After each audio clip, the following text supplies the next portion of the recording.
Hello friends, so today we will see what is meaning of a VLAN. It is also known as a virtual LAN. So basically virtual LAN or virtual local area network will be separating an existing physical network into multiple logical networks. So if we see the name, it is known as a virtual local area network, right? It has a word virtual. That means it is not actually creation of a separate LAN. Virtually we are dividing the existing network into separate LAN networks. So when we create a VLAN, then each VLAN would become its own broadcast domain. So if any device on a particular VLAN sends any broadcast message, then that message will be only broadcasted to the members of that VLAN. Right? Yeah. So communication between two VLANs can only occur if there is a router or any device which is connected to both.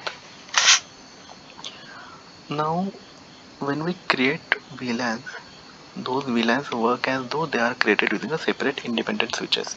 However, in reality, those are connected using same devices.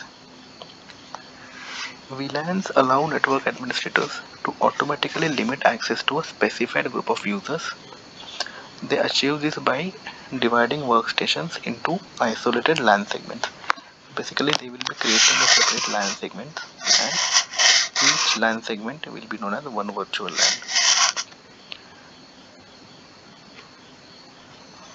Alright.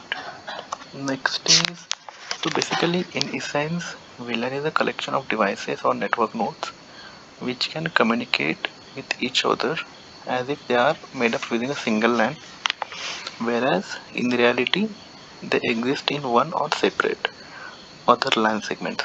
Right. So in a technical sense, a segment will be separated from rest of the LAN by a bridge, router or a switch device, and that segment will be typically used for a particular department. Now this means that whenever any workstation, if it broadcasts packets, it will reach to all other workstations on the VLAN. However, it will not go outside a specific VLAN. So this will be simplifying many potential complications caused by LAN. So suppose there are multiple devices connected in a single LAN, then there will be huge broadcasting traffic which might cause excessive network traffic and collisions.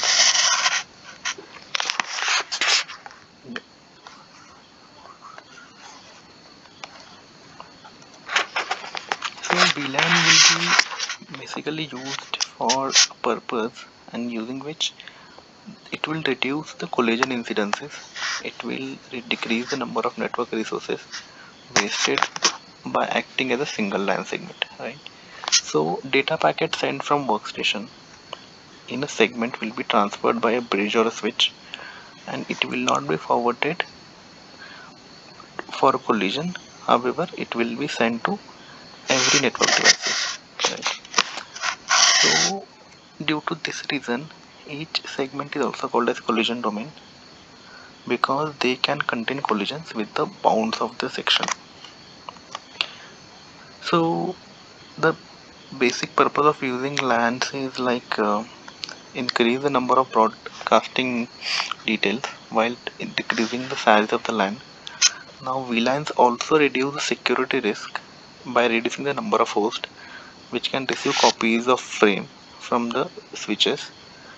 Also we can keep host sensitive data, right, on a separate VLAN, and that VLAN can have improved security. We can also create more flexible network designs that can group users by department instead of physical locations. So network changes also can be achieved easily by just configuring a port into appropriate VLAN.